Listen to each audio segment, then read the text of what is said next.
Bien, vamos a continuar entonces, queridos hermanos, con esta fiesta de aniversario. Recuerde usted, en las manos del alfarero es el título general. Este es el día número 4. Estamos un poco cansados, ¿verdad? No lo podemos negar, pero al mismo tiempo estamos con mucho gozo. Estamos con el gozo intacto, así como cuando estábamos iniciando con los preparativos para este lugar. Recuerde que el próximo domingo cerramos esta semana especial y es con toda la fe y con toda la fuerza en el nombre del Señor. Amén. Vamos a escudriñar la palabra de Dios. La serie de predicaciones y enseñanzas de este año tiene que ver, como usted ha escuchado a lo largo de la semana, con la vida de grandes hombres de fe, pero desde una perspectiva de que Dios trabajó en ellos hasta obtener un resultado asombroso. Y eso es lo que hemos estado viendo. Ninguno de los personajes que usted ha escuchado esta semana, ninguno de ellos nació así. Que usted pueda ver, de repente abro la palabra de Dios y encuentro que este hombre ya está siendo usado por Dios y no encuentro un historial de cómo fue que llegó a ese punto. Tampoco es un proceso natural que usted dice con la edad, seguramente voy desarrollando eso hasta llegar a la edad de los 30 años y comenzar a operar el ministerio. Mucho menos lo aprendieron en la escuela, ¿verdad? Ninguno de ellos asistió a una escuela y le enseñaron cómo llegar a ser el hombre o la mujer que Dios quiere que seamos.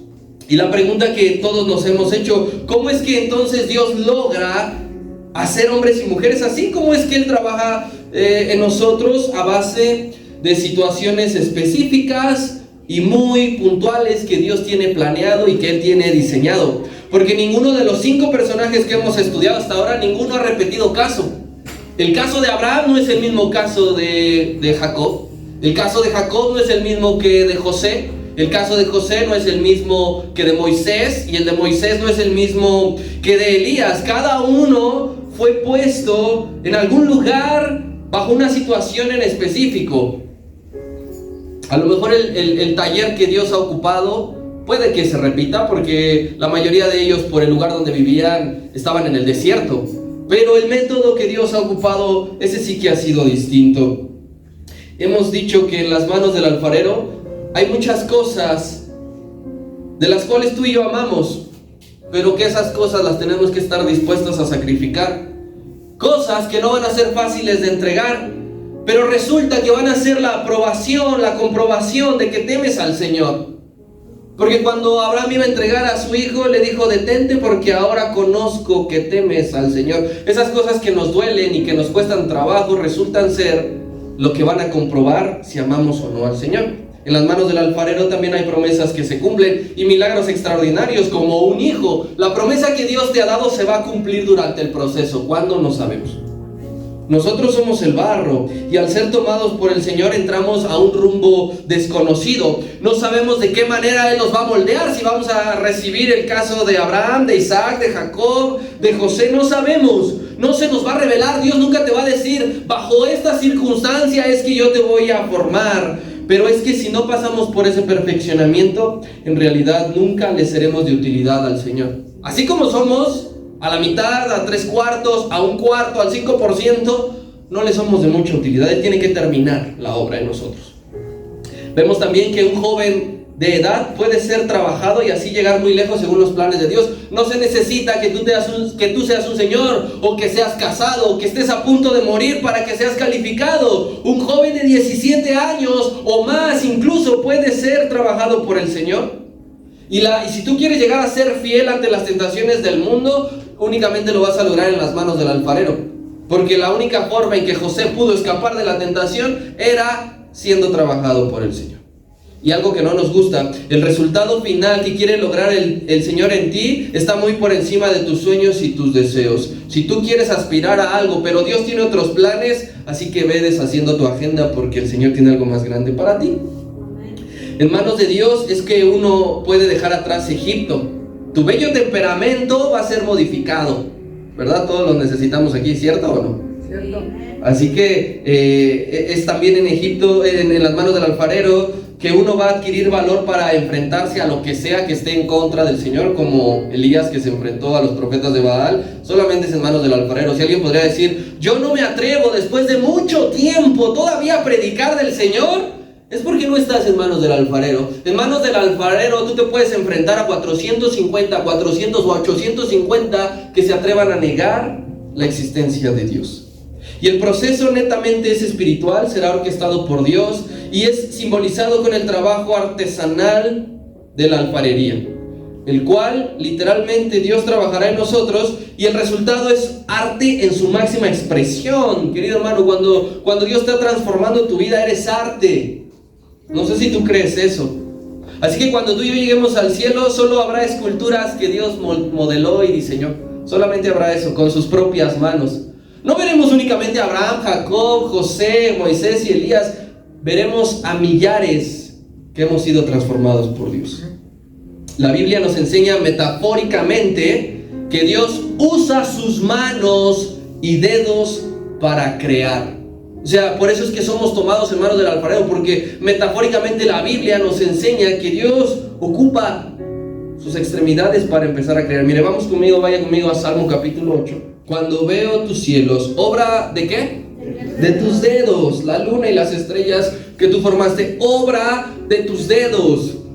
Cuando Dios está trabajando contigo, conmigo, lo está haciendo con sus dedos. Tú te puedes ver al espejo, tú puedes escuchar que alguien dice, verdaderamente el Señor está trabajando en ti, eres obra de sus dedos, te toma. Ahora ve al Salmo 19, versículo 1.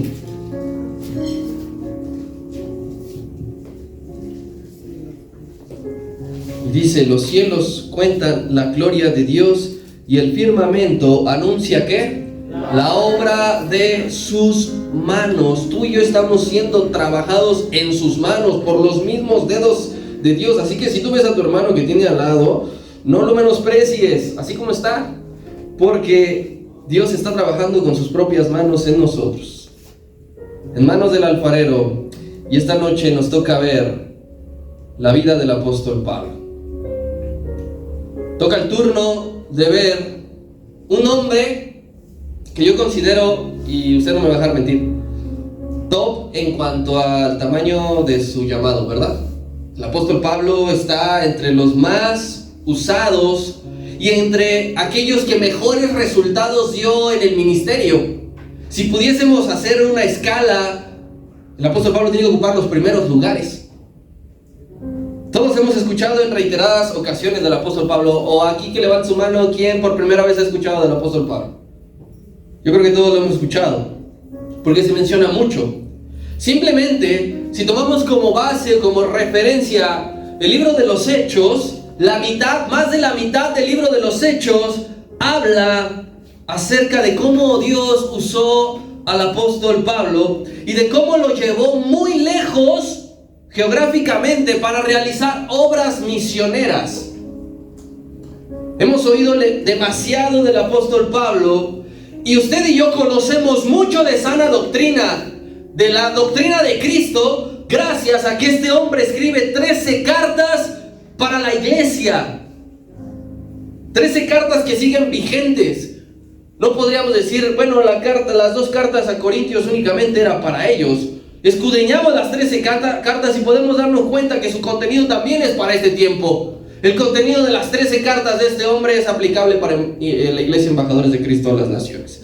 Así que si queremos estar en las manos del alfarero, tenemos que estudiar y poner por obra la doctrina que viene en esos libros.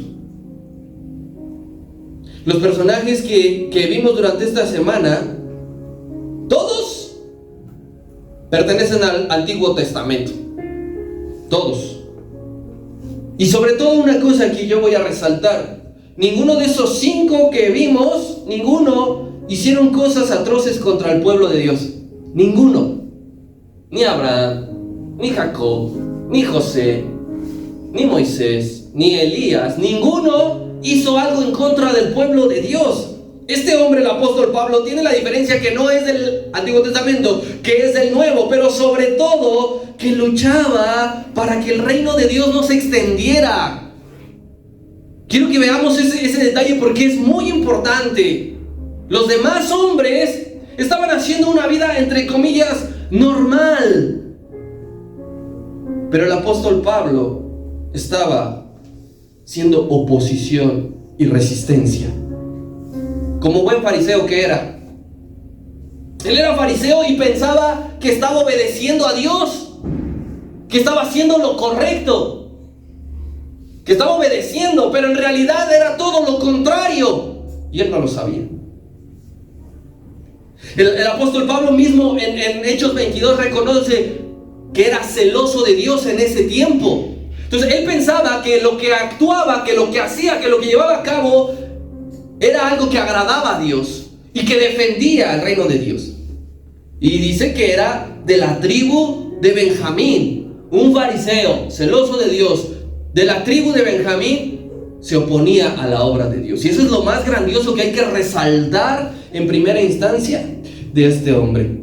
Así que, hermanos, con este ejemplo, con el ejemplo de la vida del apóstol, nos quedará claro que Dios también puede tomar a aquel que le estorba y darle una utilidad grandiosa. El apóstol Pablo le estaba estorbando. Fue tomado y convertido en un siervo útil, en un instrumento poderoso. Porque Dios es el único que puede hacer ese tipo de cambios. Gamaliel no podía, que era quien le enseñaba. No podía reformarlo. Nadie más podía reformarlo, solamente Dios. Así que, querido hermano, tu esperanza no debe estar puesta en ningún hombre que va a cambiarte, que va a modificarte, que va a transformar tu manera de ser. Si tú has identificado que tienes un montón de falencias, hay que entregárselas a Él, porque Él tiene los casos más imposibles y los más difíciles. Normalmente, si usted y yo nos encontramos algo en el camino que nos está estorbando, ¿qué hacemos? Lo pateamos, lo retiramos, lo aventamos, le metemos un buen de saña, lo aventamos por allá. Pero el Señor no, Él lo tomó en sus preciosas manos y lo usó para su plan. Cualquiera de los apóstoles, yo le aseguro que hubiese querido matarlo con su propia espada, teniendo la oportunidad. Pero Dios dijo: este me es útil para el ministerio. Este me es útil, pero no para cualquier ministerio, para el desarrollo y la expansión del evangelio. Así que, al igual que mis hermanos que han ido pasando, como tal no tenemos una cita base porque tenemos que hacer un recorrido de sus vidas. Y no va a ser, va a ser lo más resumido posible, porque de cada personaje yo le aseguro que se puede sacar un estudio detallado, pero por semanas, por mes. Así que yo necesito que usted me vaya acompañando. ¿Amén? Sí. Vayamos a Hechos capítulo 7, verso 58.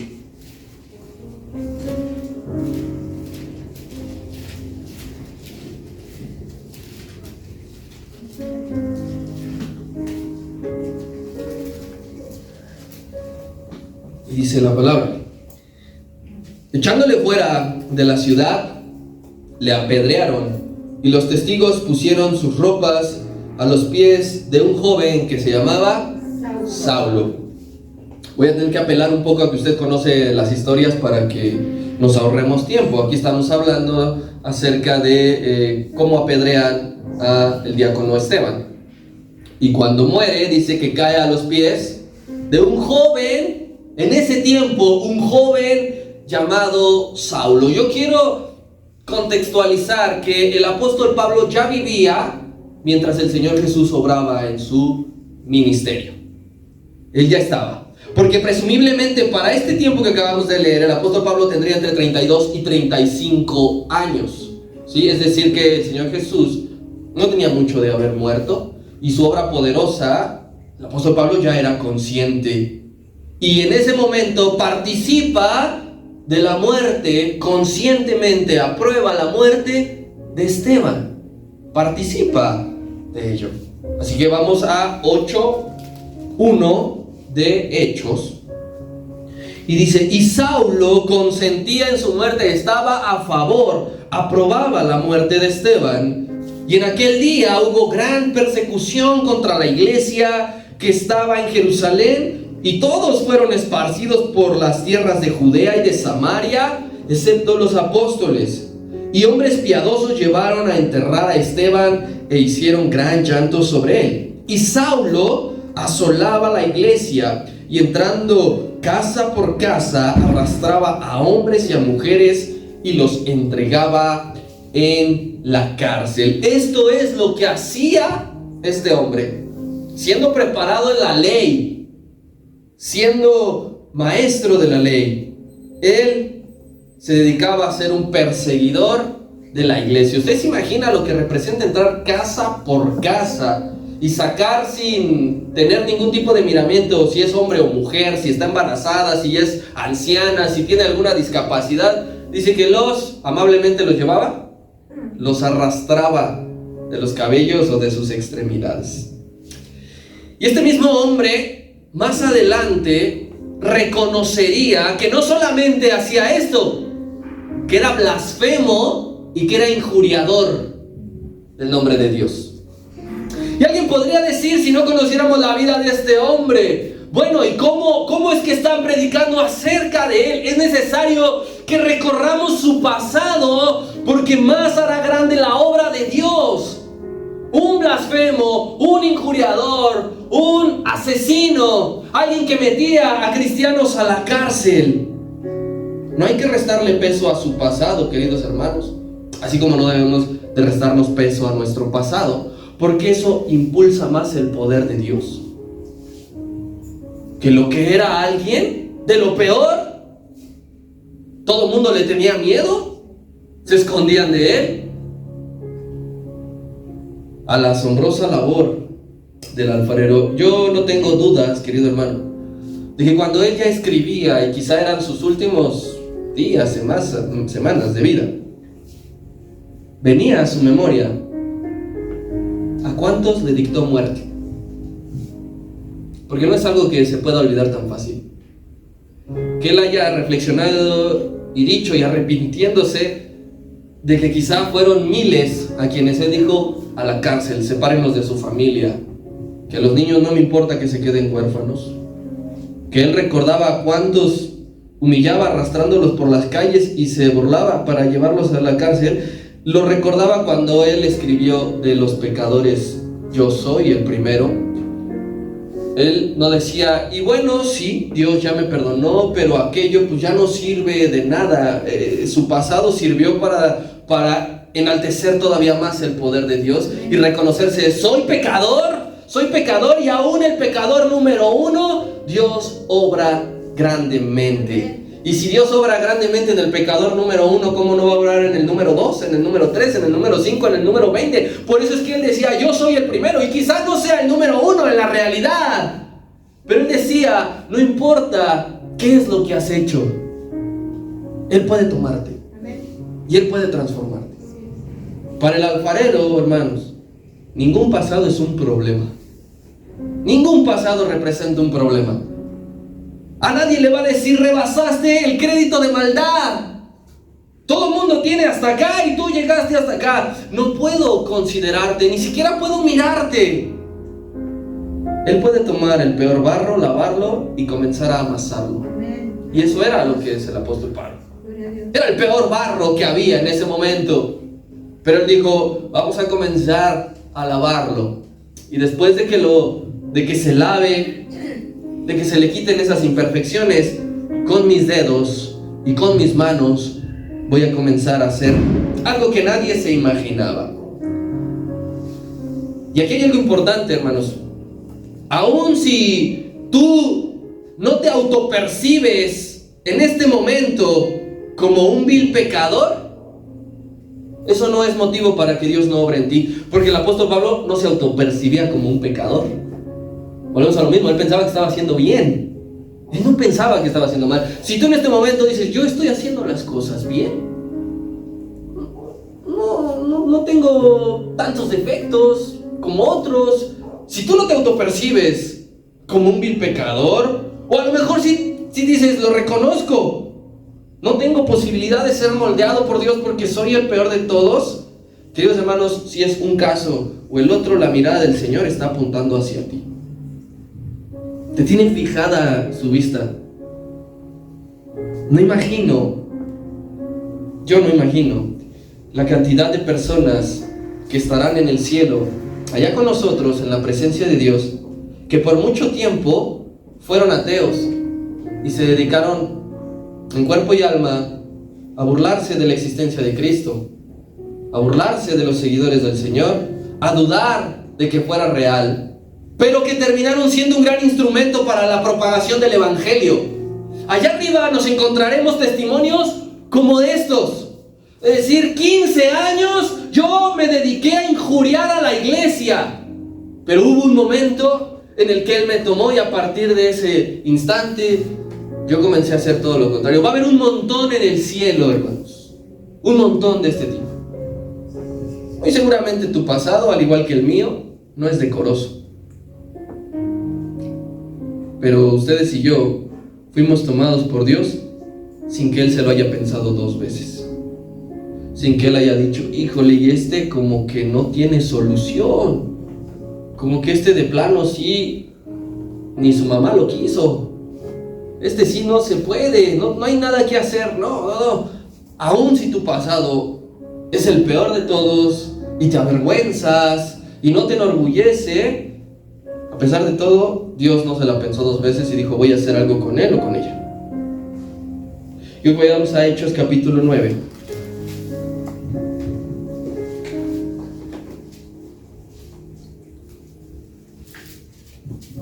Verso 3 en adelante. Y dice así: mas yendo por el camino, aconteció que al llegar cerca de Damasco, repentinamente le rodeó un resplandor de luz del cielo, y cayendo en tierra oyó una voz que le decía, Saulo, Saulo, ¿por qué me persigues?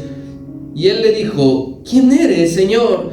Y le dijo, yo soy Jesús a quien tú persigues. Dura cosa te es dar coces contra el aguijón. Y él, temblando y temeroso, dijo, Señor, ¿qué quieres que yo haga? Y el Señor le dijo, levántate y entra en la ciudad y se te dirá lo que debes hacer. Este hombre quería seguir haciendo lo mismo que venía haciendo, pero ahora ya no de una forma local. Ahora quería ser internacional, quería ser el perseguidor número 1 del mundo. Quería ser la persona a la cual más miedo le tenían todos. Y cuando escucharan su nombre temblaran, se escondieran, se apartaran. Quería eso. Y para lograr eso tuvo que mover sus influencias y conseguir cartas y permisos para poder llegar a Damasco. Él tenía esa intención porque sabía que allí también había cristianos. Hay momentos que marcan la historia de los países, de las naciones. ¿Usted cree que Alemania fue la misma después de perder la Primera Guerra Mundial? ¿Cree que Alemania fue la misma después de perder la Segunda Guerra Mundial? ¿Cree que Alemania fue la misma después de que el muro de Berlín cayó? Hay momentos puntuales en que las naciones marcan su historia. Lo mismo pasa con las personas.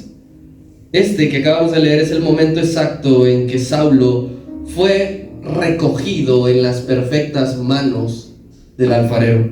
Podemos ver que cayó de su caballo y que queda completamente ciego, pero ese es el momento en que él fue tomado en las manos del alfarero. Cuando entrevistemos al apóstol Pablo allá arriba y le preguntemos a partir de qué momento tu vida cambió, sin duda nos va a decir esto, porque fue el encuentro con Dios mismo, a quien él estaba persiguiendo. Y no era que el Señor no supiera por qué le persigue, sino para que Pablo se diera cuenta, realmente estás perdiendo el tiempo en perseguirme, estás dándole golpes al aire. Él iba a hacer lo mismo que venía haciendo y Saulo ni siquiera lo vio venir, no vio ni por dónde. Pero el resultado es que Pablo iba directo a la alfarería. Él pensaba que iba a Damasco, pero Saulo iba a entrar a la alfarería de Cristo. Es en Dios donde encontramos un mejor camino. Él iba camino a Damasco, pero fue camino a la alfarería del Señor. Y él no lo sabía. Así que, hermano, yo te recuerdo y te hago consciente. Dios sabe cuándo. Dios sabe cómo. Dios sabe a qué hora y Dios sabe en dónde. Tú no lo sabes. Yo no lo sé. Él es el único que lo sabe. Nosotros pensamos que vamos hacia aquí, que vamos hacia allá, que a tal hora llegamos al punto, que a tal punto vemos a esta persona, no sé. Pero nosotros sin saber entramos a la alfarería. Nadie influye en Dios para cuando Él deba tomar cartas en el asunto. No vino la corte celestial y le dijo, como que ya es hora de que tomes a Saulo, como que ya te estás tardando con él. Dios sabe cuándo. Nadie influye en Él. Cuando Él ha tomado tu vida, ten por seguro que nadie influyó en Él para que te tomara y te escogiera, porque Él te conoce. No es que el barro se aviente a las manos del alfarero, que el alfarero vaya caminando y de repente le cayó, es porque se aventó el barro. Es el alfarero quien decide trabajarlo, tomarlo y ponerlo por obra. Podrá tener un montón de masas ahí en el taller, tendrá 5, pero él dirá, ahora voy a trabajar con este. Y es él quien decide. Seguramente la vez que tú y yo entramos en sus manos no fue de la manera más agradable. Y comienza a recordar. Alguien podría decir, pobre de Saulo, pobre de Saulo, lo que ha de haber sufrido, quedarse ciego por 3 días, no tener, dice que no comió ni bebió, estaba atónito de que quien tanto había perseguido le había hablado. Seguramente cuando tú y yo caímos en sus manos, no fue sobre bombones, no fue sobre rosas. Muchos podemos decir, cuando me pasó esto que entendí. Fue cuando vi cerca la muerte. Muchos han aceptado al Señor y han cambiado su vida a raíz de que estuvieron a punto de morir. No es agradable, no lo es. Pero fue la manera en que Dios te tomó y te escogió. Cuando me quedé sin nada, cuando todos me abandonaron, cuando me enfermé y estaba solo aquí, solo acá y no tenía ni un peso. Esa es la manera en que Él te tomó. Porque volvemos a lo mismo, Dios no obra de la misma manera. A Saulo tuvo que hablarle, tuvo que ser derribado, tuvo que quedar ciego por un resplandor. Pero tú tuviste que quedarte sin trabajo. Tú tuviste que experimentar la soledad, el desánimo, la depresión. Pero ese fue el momento en que Él decidió trabajar y tomarte. Los inicios de obra del alfarero suelen ser bruscos. El inicio del cristianismo suele ser brusco muchas veces. No me dejará mentir. Pero quisiera recordarte, nunca es tarde. Porque si tú dijeras, yo reconozco que no he vivido algo así. Veo que los demás tienen una experiencia, veo que los demás tienen un testimonio. ¿Yo cuándo? Nunca es tarde. Tranquilo, porque tu tiempo llegará. El tiempo que Él ha destinado es un tiempo preciso, es un tiempo exacto. Solo, iglesia, no esperes a que sea en blandito. No esperes caer en un colchón. No esperes que sea pintado de color rosa.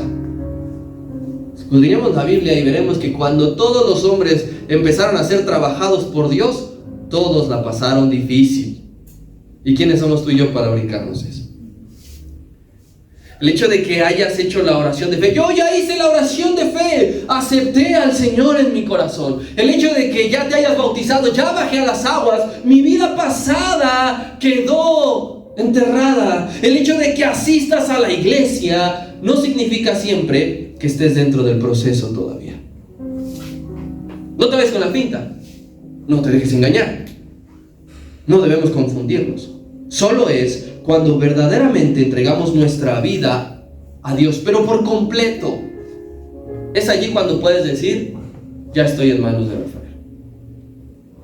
Porque Dios te hará notar que está trabajando en ti. Nadie recorre su vida de fe en completo hermetismo de, pues no sé, desde que empecé hasta ahora, ni idea, ¿no? Dios te hará sentir, Dios te hará saber que estás en las manos del alfarero. Hechos 9:20.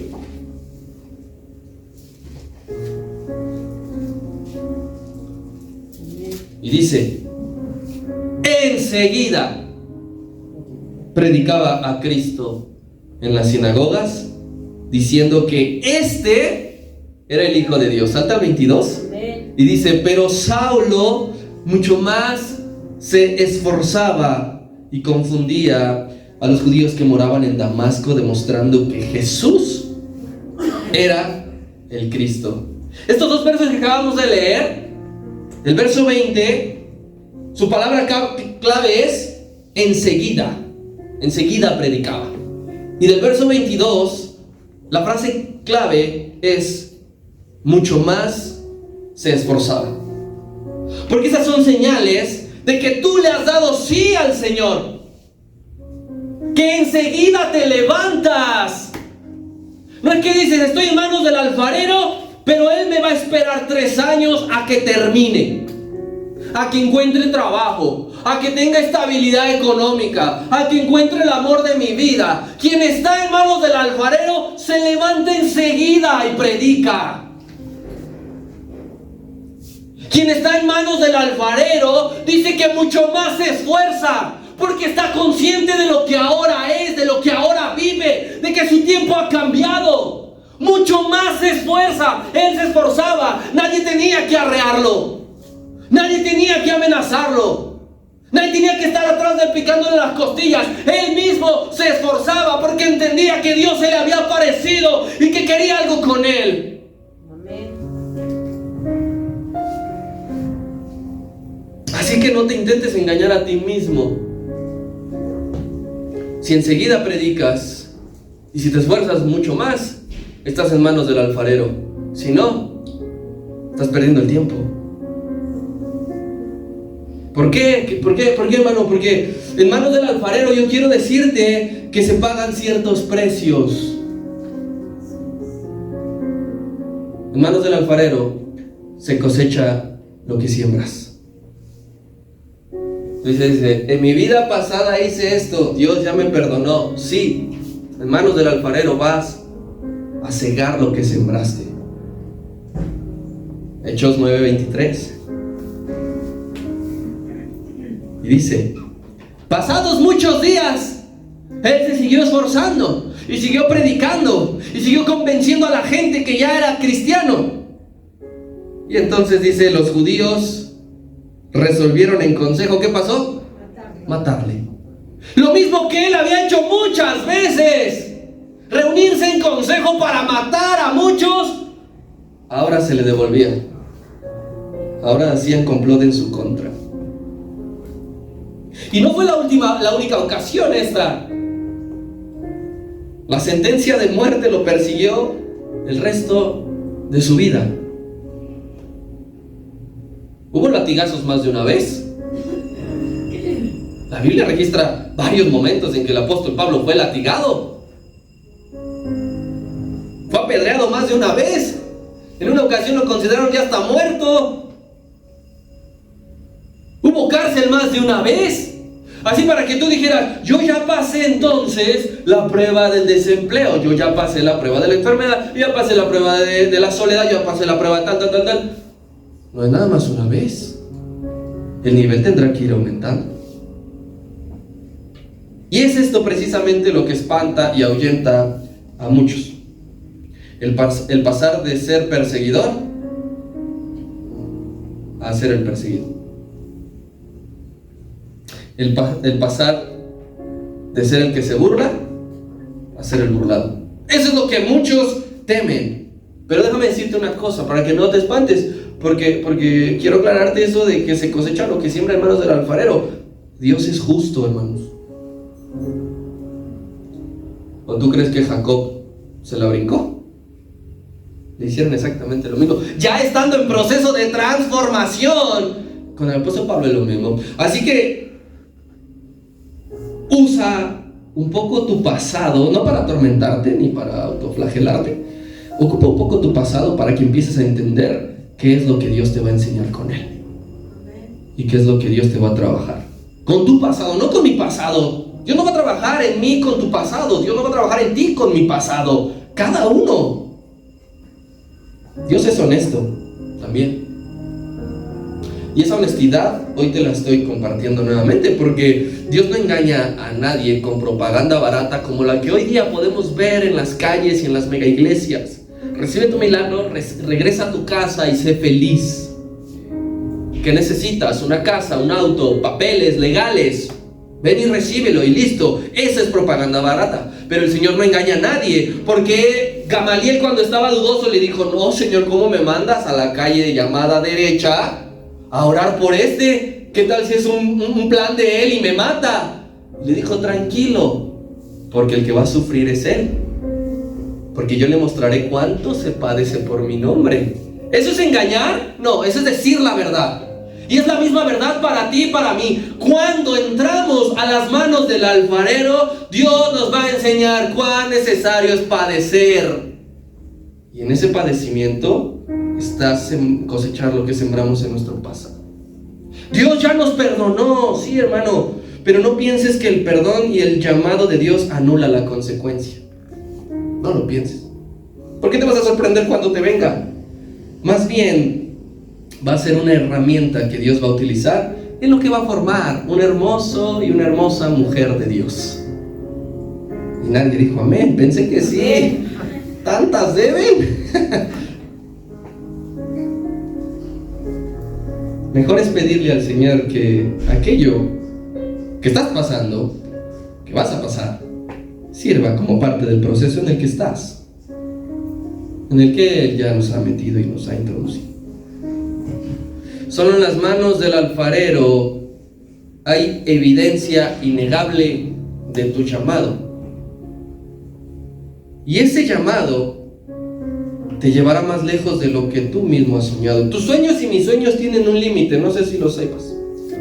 Que tú eres consciente de decir: pues yo tengo limitaciones y sé hasta dónde dan mis capacidades. Pero el llamado de Dios te va a llevar a lugares donde jamás has soñado. Y no hablo a lugares físicos únicamente, para que no pensemos: ay, ojalá el Señor me lleve a Hawái a predicar ahí con una piña colada. Las manos del alfarero va a haber una evidencia de que Dios te llamó, y ese llamado te va a llevar a rumbos desconocidos. Hechos capítulo 13.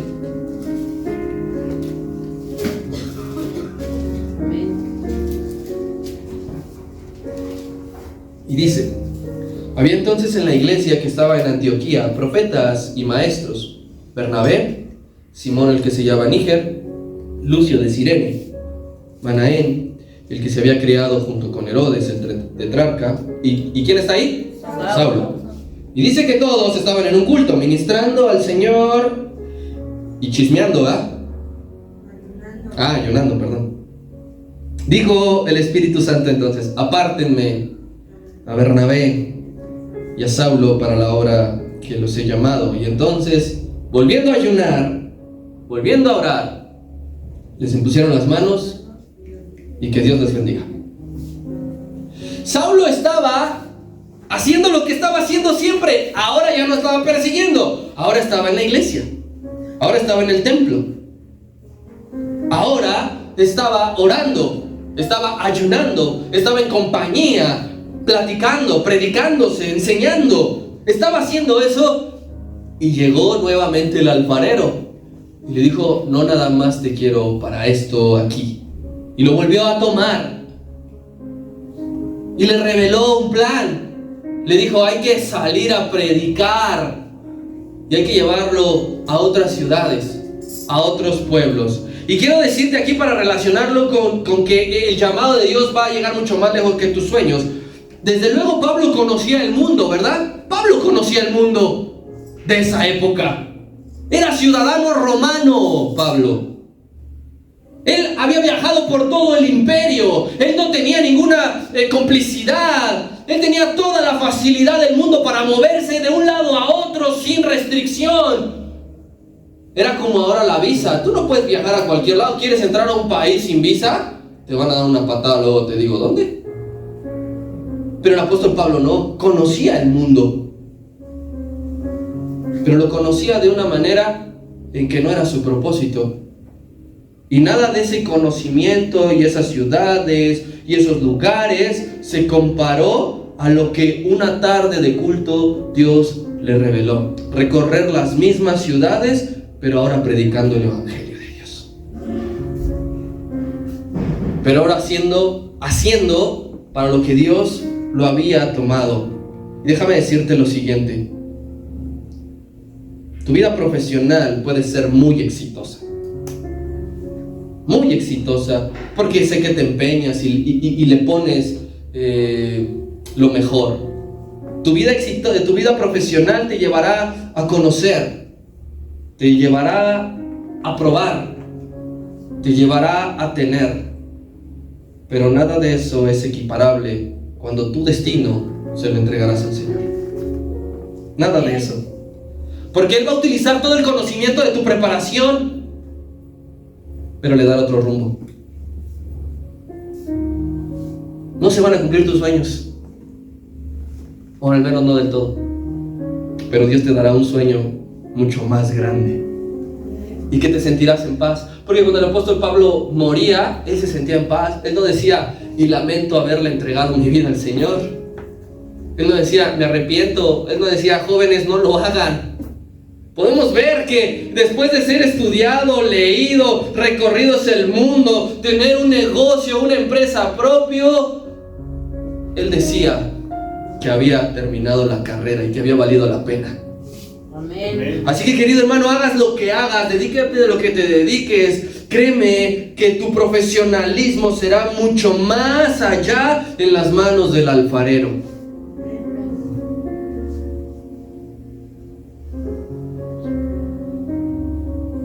Dice la palabra que hay cosas reservadas y preparadas que no has imaginado y que nadie conoce. Ni ojo ha visto, ni oído ha escuchado lo que Dios tiene preparado para aquellos que han decidido llegar a este grado y a este nivel. Para quienes dicen, no, la verdad, primero debo de hacer esto, primero déjame enterrar a mi padre, primero déjame ir y disfrutar de la vida. Esto no está al alcance de su entendimiento, ni de su fe, porque para esto se necesita otro nivel. A partir de Hechos 13, que es donde estamos ahora, que ellos salen, ¿qué crees? Ya no aparece más como Saulo. Del 9 al 13 es Saulo. Del 13 hasta el 28 ya es Pablo. Amén. Cuestión de traducción. Saulo es nombre en hebreo, Pablo es nombre en griego, pero le dio un énfasis diferente. Hombre pequeño personalmente, pero grande espiritualmente. En manos del alfarero, hermano, habrá, ¿qué crees? Grandes retos ante el mundo. Tú dices, ya el Señor me llevó, me trajo, ¿qué crees? ¿Para descansar? ¿Qué crees? ¿Para que te vayas de paseo y te tomes una selfie y lo subas a redes sociales y entonces todo el mundo te empieza a decir, wow, qué bien, ya ves que sí se pudo, que el esfuerzo tiene sus recompensas? Mira, ¿para qué lo llevó? Hechos 17.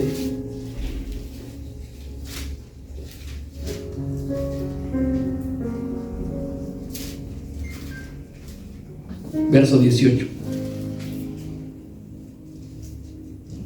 Y dice, y algunos filósofos de los epícureos y de los estoicos disputaban con él, y unos decían, ¿qué querrá decir este palabrero? Y otros, parece que es predicador de nuevos dioses, porque les predicaba el evangelio de Jesús y de la resurrección. Dice que disputaba, pero si tú lees el encabezado, ¿en dónde estaba disputando? En Atenas, en el centro, en la cuna de la filosofía, del conocimiento. ¿Tú crees que era un ambiente sencillo? Pesados, porque ellos les empezaban a hablar de un montón de autores. Y mira, y si tú te has atrevido a hablar en las universidades, te sentirás pequeño cuando dicen, porque Aristóteles en su tomo número tal, del libro tal, porque Friedrich Nietzsche tal, y empiezan a sacar sus autores, algo así, un ambiente, querido hermano, pero es que a eso lo llamó el Señor.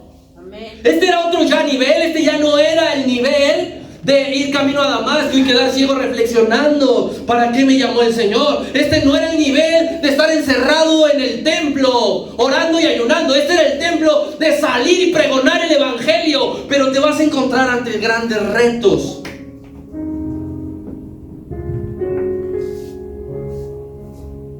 Una dificultad más que se suma a la formación de este vaso de barro, que a pesar de que él dice que reconoció que sus piernas como estaban temblorosas, a pesar de eso, no renunció a anunciar la obra del Señor. Así que yo te digo, necesitas valor y conocimiento para hacer esto. Puedes pararte con valor, pero sin conocimiento vas a hablar un montón de cosas que no son. Puedes tener conocimiento, pero sin valor no vas a decir nada. Se necesitan las dos. Apóstol Pablo ya vimos, se preparaba, se esforzaba. Y en las manos del alfarero hay valor. En las manos del alfarero, cuando él te está formando, él va a decir: aquí va el conocimiento, la inteligencia, la revelación, el Espíritu Santo, aquí va el valor, aquí va la valentía. Cuando él está haciendo eso, allí. Pero no es de la noche a la mañana. Tienes que estar dispuesto a levantarte. Vayan pasando, mis hermanos. Usted y yo sé, leemos, ¿verdad? Llegando al capítulo 28 del libro de los Hechos, que él está arrestado en una casa, pero aún así le llevaban a gente para orar por él, y él seguía predicando. Y decimos: ¡wow! Alabamos al Señor por la vida del apóstol Pablo.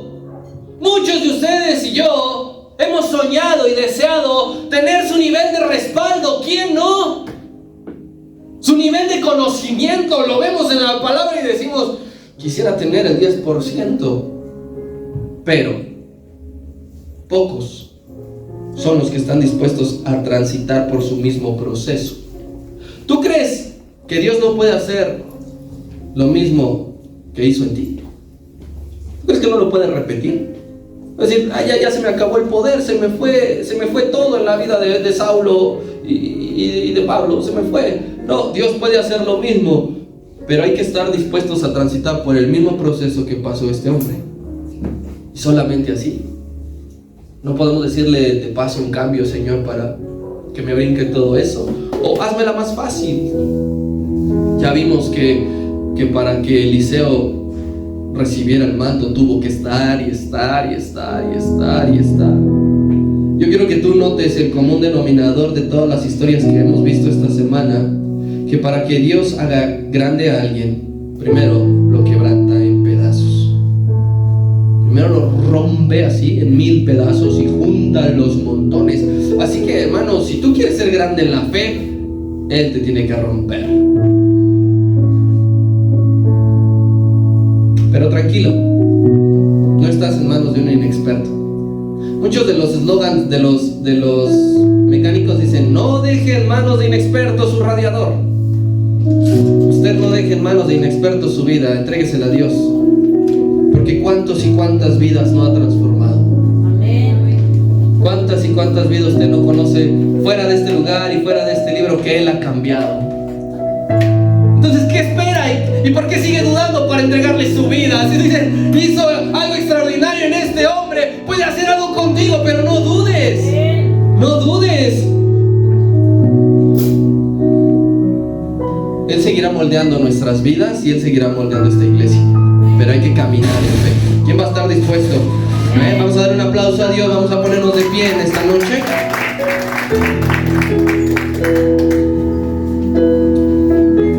Vamos a hacer una oración, porque es importante